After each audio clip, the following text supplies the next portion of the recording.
മലയാളത്തിലെ പുതിയ കഥകളുടെ ലോകം അങ്ങേയറ്റം പരീക്ഷണാത്മകമാണ്. നിരവധി കഥാകൃത്തുക്കൾ, വ്യത്യസ്തങ്ങളായ രചനാ സങ്കേതങ്ങൾ, പുതുമയുള്ള പ്രമേയങ്ങൾ. ഒരു കഥാകൃത്ത് തന്നെ വ്യത്യസ്ത ഭാഷണ ശൈലിയിലും വ്യത്യസ്തങ്ങളായ പ്രമേയാവതരണങ്ങളിലും മുഴുകുന്ന കാലം. മലയാളത്തിലെ കഥയുടെ ഈ വസന്തകാലം ജന്മം കൊടുത്ത ഏറ്റവും നല്ല കഥാകൃത്തുക്കളിൽ ഒരാളാണ് ഉണ്ണിയാർ. അദ്ദേഹത്തിൻ്റെ കഥകൾ തീർച്ചയായും മലയാളത്തിലെ വായനക്കാരെ അങ്ങേയറ്റം കഥയുടെ ലോകത്തിലേക്ക് കൂട്ടിക്കൊണ്ടുവരും. സമകാലിക മലയാളം വാരികയിൽ മലമുകളിൽ രണ്ടുപേർ എന്നൊരു കഥ ഉണ്ണിയാർ എഴുതിയിട്ടുണ്ട്. ഈ കഥ അക്ഷരാർത്ഥത്തിൽ ചെറുകഥയാണ്.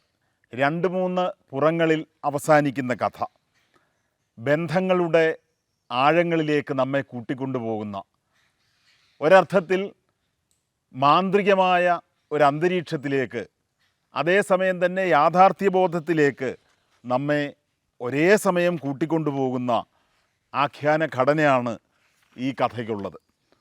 കൂട്ടുകെട്ട് എന്ന ഒരു കവിത മടപ്പള്ളി സദാനന്ദൻ എഴുതിയിട്ടുണ്ട്. പിരിയാൻ വേണ്ടി ഒന്നിച്ചവരല്ല ആ കാണുന്ന 2 പേർ, ഇണങ്ങാൻ വേണ്ടി പിണങ്ങിയവരല്ല തൊട്ടപ്പുറത്തുള്ള മറ്റ് 2 പേർ, അകലുവാൻ വേണ്ടി അടുത്തവരോ അടുക്കുവാൻ വേണ്ടി അകന്നവരോ, പോകുന്നവരിലും വരുന്നവരിലും ആരെങ്കിലും ഉണ്ടെന്ന് ആരും കരുതുന്നതേയില്ല. അടുത്ത വരികളാണ് ശ്രദ്ധേയമാവുന്നത്.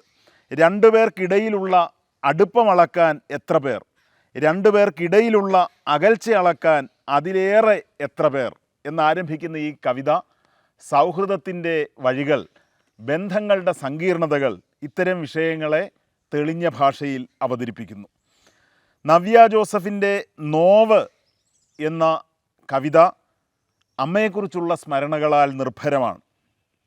അമ്മ മരിച്ച വീട്ടിലെ നിലവിളികളെക്കുറിച്ച്, രാത്രികളെക്കുറിച്ച്, പകലുകളെക്കുറിച്ച് നിങ്ങൾ ചിന്തിച്ചിട്ടുണ്ടോ എന്നാരംഭിക്കുന്ന ഈ കവിത വാരിയെടുത്ത് ചേർത്ത് വെക്കാനായെങ്കിലെന്ന് മോഹിച്ച് വീണ്ടും വീണ്ടും നിങ്ങൾ മുറിപ്പെട്ടുകൊണ്ടേയിരിക്കും എന്നവസാനിക്കുമ്പോൾ പുതിയ കഥ വൈകാരികതയിൽ നിന്ന് അകലുന്നു എന്ന സ്ഥിരം വിമർശനത്തെ നമുക്ക് ചെറുക്കാനാവുന്നു.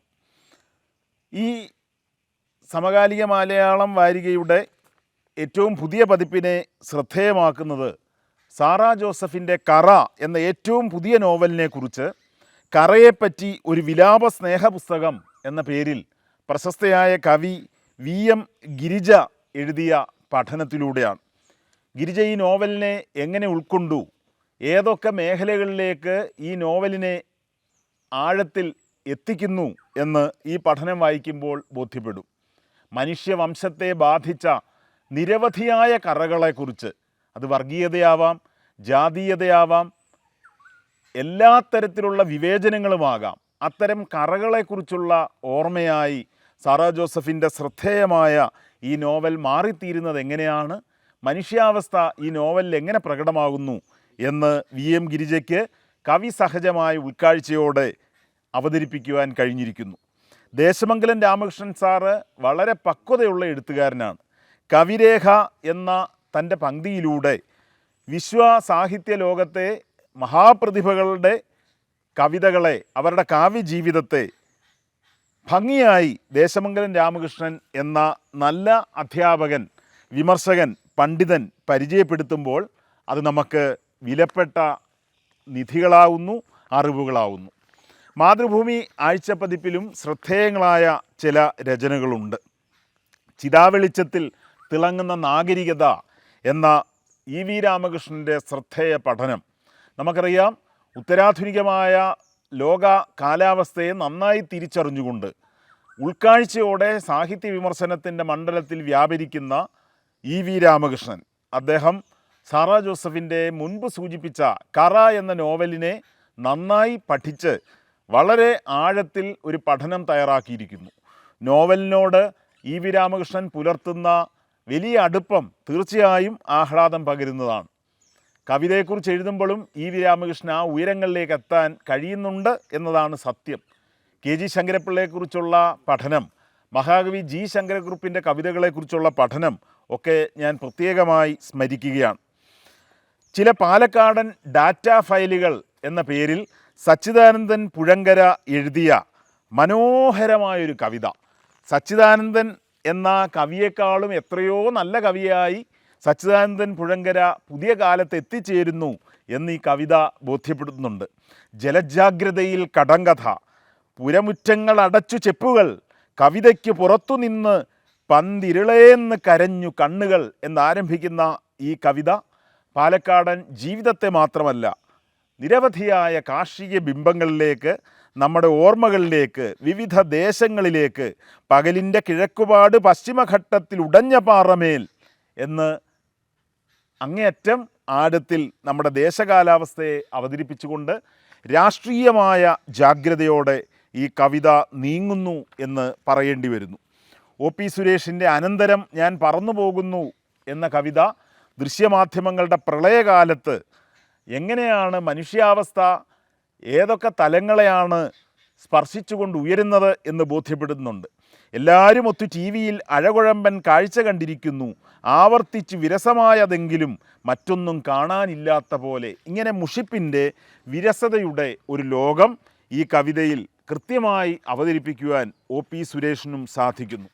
അക്ഷരം പ്രതി എന്ന KC നാരായണൻ്റെ പങ്ക്തി പലവരു ഞാൻ സാഹിത്യവാരഫലത്തിലൂടെ സൂചിപ്പിച്ചതാണ്.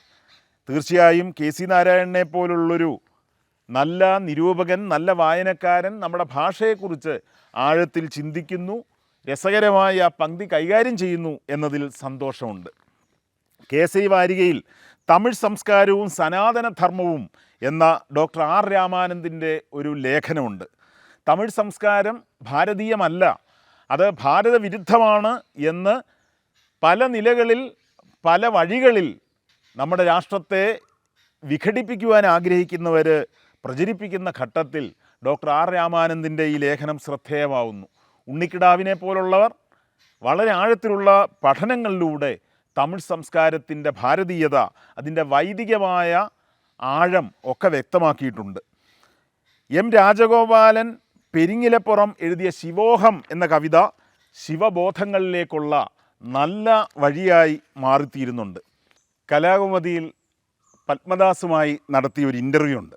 പത്മദാസ് മലയാളത്തിലെ ഏറ്റവും നല്ല കവികളിൽ ഒരാളായി സജീവമായി മുന്നോട്ട് നീങ്ങുകയാണ്. പത്മദാസ് കവിതയെക്കുറിച്ച്, തൻ്റെ രചനാജീവിതത്തെക്കുറിച്ച്, തനിക്ക് അടുപ്പമുള്ളവരെക്കുറിച്ച് ഒക്കെ ഭംഗിയായി ഈ ഇൻ്റർവ്യൂവിലൂടെ സംസാരിക്കുന്നുണ്ട്. P രവികുമാറിൻ്റെ നചികേതസ് എന്ന വേദാന്ത കൃതി തമിഴിലേക്ക് എത്തിയതിനെക്കുറിച്ച് കലാകുമതിയിൽ മനോഹരമായ ഒരു അന്വേഷണമുണ്ട്. അതോടൊപ്പം തന്നെ ബിന്ദു ജഗദീഷിൻ്റെ കഥ സാമാന്യം തരക്കേടില്ല. എന്നാൽ കീഴാറു സുഗു എന്ന കവി, ഞാൻ ആ കവിയുടെ കവിതകൾ ആദ്യമായിട്ടാണ് വായിക്കുന്നത്, പക്ഷേ വ്യത്യസ്തമായ ചില ആലോചനകൾ ആ കവിതയിലുണ്ട് എന്ന കാര്യത്തിൽ സംശയമൊന്നുമില്ല. സപ്തകം എന്ന കവിതയിൽ കടലിൻ്റെ സങ്കടങ്ങൾ കേൾക്കാൻ ആളില്ലാത്തത് കൊണ്ടാണ് അതിരമ്പുന്നതും അലറുന്നതും കരയിൽ കയറുന്നതും, ആരെങ്കിലും ഒന്ന് കേൾപ്പിൻ എന്ന് കവി സൂചിപ്പിക്കുന്നു. ഈ സപ്തകം എന്ന കവിത അടക്കം കലാകുമതിയിൽ മനോഹരങ്ങളായ ചില കവിതകളുണ്ട്, നല്ല ലേഖനങ്ങളുണ്ട്. തീർച്ചയായും നമ്മുടെ ആനുകാലികങ്ങളിലൂടെ വൈവിധ്യഭിന്നമായിട്ടുള്ള കാഴ്ചകൾ കടന്നു വരുന്നു. തീർച്ചയായും എല്ലാ വായനക്കാരും ആനുകാലികങ്ങളെ ഭംഗിയായി പിന്തുടരുക. വീണ്ടും പുതുവർഷത്തിൽ നമുക്ക് സാഹിത്യവാരഫലത്തിലൂടെ കണ്ടുമുട്ടാം. എല്ലാവർക്കും എല്ലാവിധ നന്മകളും വരുന്ന വർഷത്തിലുണ്ടാവട്ടെ എന്ന് പ്രാർത്ഥിക്കുന്നു. നമസ്കാരം.